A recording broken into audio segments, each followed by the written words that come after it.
Good evening and welcome to the Channel's studios here in London with your international news around the world in 5. The US and China have pledged to stabilise their tense relationship following US Secretary of State Antony Blinken's two-day visit to Beijing. Good afternoon. 主席好。很高兴见到您。Mr. Blinken met China's President Xi Jinping for talks on restarting high-level communications between the rival superpowers. Mr. Xi said they had made progress, while Mr. Blinken indicated that both sides were open to further talks. But the top US diplomat made clear that there remained major differences. The face-to-face meeting comes at a time when both Beijing and Washington have acknowledged a low in diplomatic ties.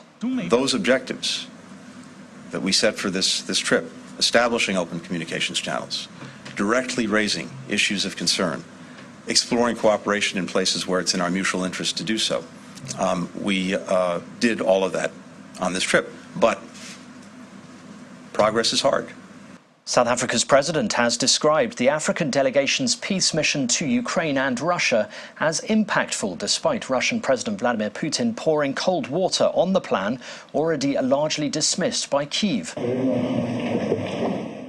Cyril Ramaphosa, who presented Putin with the 10-point peace initiative on Saturday, said the two most important outcomes of the discussions were that the African leaders were listened to as they gave an African perspective on the war and its negative impact on Africa.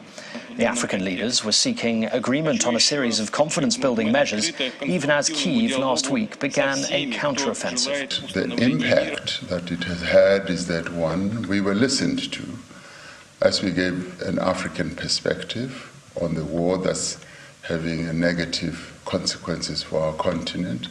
Israeli commandos, backed by helicopter gunships, have killed 5 Palestinians, including a teenager, and wounded as many as 66 people after a raid in the West Bank led to an hour-long gun battle. The military said 7 Israeli personnel were wounded after troops came under fire during an operation in the flashpoint town of Jenin to arrest 2 Palestinians suspected in attacks. At least 2 of the Palestinians killed in the fighting belonged to the armed Islamic Jihad group.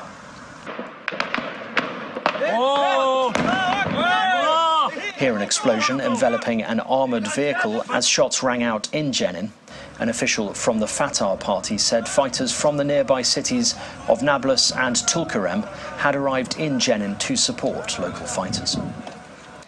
Australia's Senate has passed legislation that will pave the way for the country to hold a landmark referendum later this year on whether to recognise its Indigenous people in the Constitution. The ayes 52 and the noes 19. I call the clerk. Lawmakers supporting the bill clapped and cheered as the final numbers of the vote were read out in the House. 52 voted in favour of the bill, while 19 voted against. The referendum, the first for Australia since 1999, will ask citizens whether they support altering the Constitution to include a committee that can advise Parliament on matters affecting its Aboriginal and Torres Strait Island people. Parliaments pass laws, but it is people who make history. This is your time, your chance, your opportunity to be a part of making history. At least 12 people have been killed in Brazil's southern state of Rio Grande do Sul after an extratropical cyclone struck the region on Friday. The storm caused torrential rains, and helicopter searches are underway in flooded neighbourhoods to find 5 others who have gone missing. Besides sending help via helicopters in some flooded towns, firefighters have resorted to using boats to be able to help affected residents.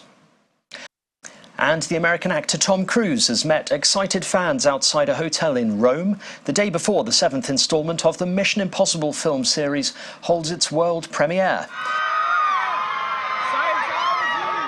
Greeting and gesturing towards the crowd, Cruise walked around the outside of the Hassler Roma Hotel's entrance, along with several security personnel. The actor returns to his leading role in the upcoming film Mission Impossible Dead Reckoning Part 1, alongside a star-studded cast. Cruise and cast members will attend the movie's London premiere on June the 22nd. And that's your international news around the world in 5. Now back to the Channel's studios in Lagos.